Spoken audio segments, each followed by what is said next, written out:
संयुक्त अरब अमीरात में जो भारत के राजदूत हैं, उन्होंने वहां बसे भारतीयों को संदेश दिया है और संदेश का लब्बो-लबाब यह है कि आप वहां जिम्मेदारी भरे रवैये का परिचय दें, अफवाह ना फैलाएं और साथ ही पैनिक ना फैलाएं, घबराहट ना फैलाएं। Urge all the Indian community members staying here to remain safe and healthy and do not spread panic, do not venture out, stay put where you are, stay safe and healthy and help the government of Saudi Arabia prevent the spread of COVID-19. अब आप सोचेंगे कि आखिर राजदूत ये संदेश क्यों दे रहे हैं? राजदूत इसलिए यह संदेश दे रहे हैं क्योंकि संयुक्त अरब अमीरात, कतर, कुवैत, सऊदी अरब में कई भारतीय जो फंसे हुए हैं वो वहां पर मुस्लिम विरोधी बयान दे रहे हैं। वो वहां पर बैठे बैठे देश की नाक काट रहे हैं। नतीजा यह हो रहा है कि अब वहां की सरकारों में जबरदस्त गुस्सा है। आपकी स्क्रीन पर संयुक्त अरब अमीरात की राजकुमारी का यह संदेश दे रहे हैं वो एक ऐसे भारतीय को जो वहां बैठे बैठे हिंदू मुस्लिम कर रहा था और मुसलमानों के खिलाफ जहर फैलाने का काम कर रहा था। उन्होंने क्या कहा है? The ruling family is friends with Indians but as a royal your rudeness is not welcome. जो वहां पर सत्ताधारी पार्टी है वो सभी भारतीयों की मित्र है, मगर आपकी बदतमीजी को बर्दाश्त नहीं किया जाएगा। All employees are paid to work, no one comes for free. जो लोग यहां काम करते हैं उन्हें पैसा दिया जाता है, कोई फ्री में काम नहीं करता। You make your bread and butter from this land which you scorn and your ridicule will not go unnoticed. यह मुद्दा क्यों सामने उभर कर आया? क्योंकि वहां पर बसा एक शख्स सौरव उपाध्याय वहां की सरकार का मजाक उड़ा रहा था और उनके जरिए मुसलमानों को टारगेट कर रहा था। बात यहां नहीं रुकी। अब आपके सामने कुवैत में मिनिस्ट्री ऑफ औकाफ और इस्लामिक अफेयर्स के एक मिनिस्टर अब्दुल्ला अल शुरेखा, इन्होंने क्या कहा आपकी स्क्रीन पर? The persistence of these brutal assaults on Muslims in India may result in boycott of Indian products and goods by Muslim nations. मुसलमानों पर जो लगातार हमला हो रहा है या जिस तरह की बयानबाजी हो रही है, उसके जरिए जो भारतीय गुड्स हैं उन पर पाबंदी लग जाएगी। यही नहीं, इन्होंने कहा है कि मुसलमानों पर जिस तरह से हमले हो रहे हैं उसके चलते जो भारतीय गुड्स हैं उन पर पाबंदी लग जाएगी। ये कुवैत के एक मंत्री कह रहे हैं। अब मैं चाहूंगा एक बार फिर आप पढ़ें प्रधानमंत्री नरेंद्र मोदी ने क्या संदेश दिया था। प्रधानमंत्री इस संदेश में कह रहे हैं कि कोरोना संकट में हम सब एक साथ हैं और यह संकट जब हमला करता है तो आपकी धर्म, आपकी जाति, आपके रंग पर निगाह नहीं डालता। प्रधानमंत्री ये क्यों संदेश दे रहे हैं? और कुछ देर पहले मैंने आपको बताया था संयुक्त अरब अमीरात में भारतीय राजदूत यह संदेश क्यों दे रहे हैं? क्योंकि बीजेपी और इस तरह के भक्त हमारी नाक काटने का काम कर रहे हैं। अब मैं आपको एक और बयान दिखाता हूं दोस्तों। यह है तेजस्वी सूर्या, बैंगलोर साउथ से बीजेपी के सांसद। यह उनका पुराना बयान है जो उन्होंने एक और शख्स तारिक फतेह के बयान का हवाला देते हुए, यह शायद उन्होंने बहुत पहले बयान दिया था जब वो सांसद भी नहीं थे। इन्होंने क्या कहा था मैं आपको पढ़ के सुनाना चाहता हूं। 95% अरब औरतें जो होती हैं उन्हें पिछले 100 सालों में ऑर्गेज्म नहीं हुआ है। वह हर औरत जो बच्चे पैदा करती है वो बच्चे प्यार का परिणाम नहीं होते हैं, वो सिर्फ सेक्स का परिणाम होते हैं। इन्होंने हवाला दिया है तारिक फतेह का। नतीजा क्या हुआ? वहां पर जबरदस्त नाराजगी हो गई है। सब कह रहे हैं कि प्रधानमंत्री नरेंद्र मोदी आप तेजस्वी सूर्या पर कार्रवाई करें। मैं स्पष्ट कर दूं कि तेजस्वी सूर्या का यह बयान पुराना बयान है, मगर मैं कुछ और पूछना चाहता हूं। मैं ये पूछना चाहता हूं कि ऐसे लोगों को बीजेपी में जगह क्यों मिलती है? यह बयान पुराना होगा, मुद्दा वो नहीं है। मुद्दा यहां पर यह है कि ऐसे लोगों को जगह क्यों मिलती है? प्रज्ञा ठाकुर आपकी सांसद हैं जो कि आतंकी आरोपी हैं। ऐसे लोगों को जगह क्यों मिलती है जो बाद में जाके अंतर्राष्ट्रीय तौर पर देश की नाक कटवाते हैं? क्या इस सवाल का जवाब किसी के पास है?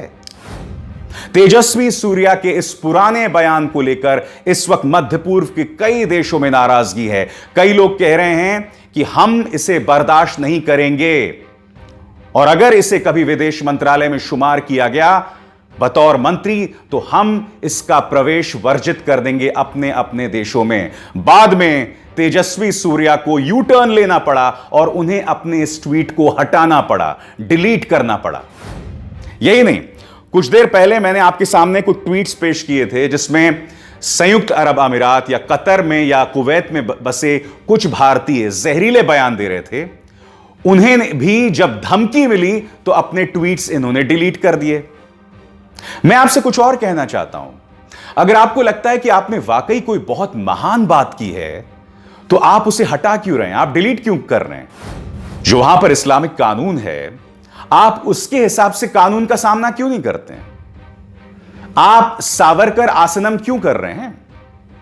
बताइए।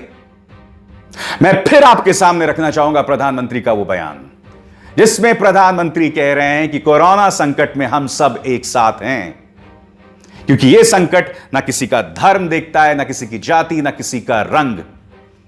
मगर बीजेपी क्या कर रही है, उसके नेता क्या कर रहे हैं, इनके भक्त विदेशों में क्या कर रहे हैं, यह सब आपके सामने है। अब एक और शर्मनाक मिसाल, क्या आप जानते हैं कि मेरठ के अंदर इस अस्पताल ने, जो आपके स्क्रीन पर है, फरमान जारी कर दिया था कि मुसलमानों का इलाज नहीं होगा। नतीजा क्या होता है कि पुलिस ने इस मामले में अब केस दर्ज कर दिया है। यानी कि जो जहरीला प्रोपेगेंडा चलाया जा रहा है, अब अस्पताल भी खुलेआम, और मेरठ यह अस्पताल कहीं किसी गांव कस्बे का नहीं है, मेरठ का अस्पताल है। इनकी बेशर्मी की इस कदर इंतहा है कि इस तरह से जहर खुलेआम फैला रहे हैं। पुलिस तक को अब कार्रवाई करनी पड़ी है। आज मैं आपसे सवाल यही तो पूछ रहा हूं कि हम कहां रुकेंगे, कहां थमेंगे, यह जहर हम कितना फैलाएंगे? अगर इस तरह से हम जहर में लबरेज रहेंगे, सराबोर रहेंगे, तो हम इस संकट का सामना कैसे करेंगे? यह बात प्रधानमंत्री नरेंद्र मोदी समझते हैं, यह बात उत्तर प्रदेश के मुख्यमंत्री योगी आदित्यनाथ भी समझते हैं, जो कि अतीत में कई विवादास्पद बयान दे चुके हैं। वो ऐसा क्यों कह रहे हैं? उनका पुलिस आखिर मीडिया को क्यों एक्सपोज कर रही है? वो इसलिए एक्सपोज कर रहे हैं क्योंकि वो जानते हैं हमारी प्राथमिकता है कोरोना संकट का समाधान। हमारी ये प्राथमिकता है। हमारी प्राथमिकता ये नहीं है कि अभी समाज के अंदर दंगे फैल जाएं, और ये मीडिया इसके अलावा कुछ नहीं कर रही है। मैं आपको पहले भी मिसाल दे चुका हूं, एक बार फिर मिसाल देता हूं। इंडिया टीवी ने यह खबर चलाई थी कि किस तरह से तबलीगी जमात का नेता जो है थूकने की वकालत कर रहा है। बाद में ऑल्ट न्यूज ने पड़ताल की और पता चला कि वीडियो बहुत पुराना है, साल 2017 का है। इंडिया टीवी को शर्म के मारे अपनी इस स्टोरी को हटाना पड़ा। आपको याद है इंडिया टुडे का वो स्टिंग ऑपरेशन जिसके अंदर उनकी कुछ रिपोर्टर्स एक मदरसे के अंदर घुसे और यह कहा कि ये जो बच्चे यहां फंसे हुए हैं, कोरोना संकट को लेकर जो नियम कानून है उसकी पूरी तरह से धज्जियां उड़ा दी गई थी। उसमें मैंने कुछ सवाल पूछे थे। नंबर 1, इन बच्चों को उनके घरों तक कैसे पहुंचाया जाता अगर ये लोग यहां नहीं रहते? क्योंकि हम जानते हैं कि जब प्रधानमंत्री ने घोषणा कर दी थी और सिर्फ 4 घंटे का वक्त दिया था, तो कितने ही मजदूर, गरीब मजदूर अपने बच्चों को अपने कंधों पर टांगे दिल्ली से बिहार तक के लिए निकल गए थे। ये न्यूज चैनल्स क्या चाहते हैं कि इस तरह से ये गरीब बच्चे, मदरसे के गरीब बच्चे सड़कों पर निकल जाते। अब न्यूज लॉन्ड्री की पड़ताल आपके सामने है।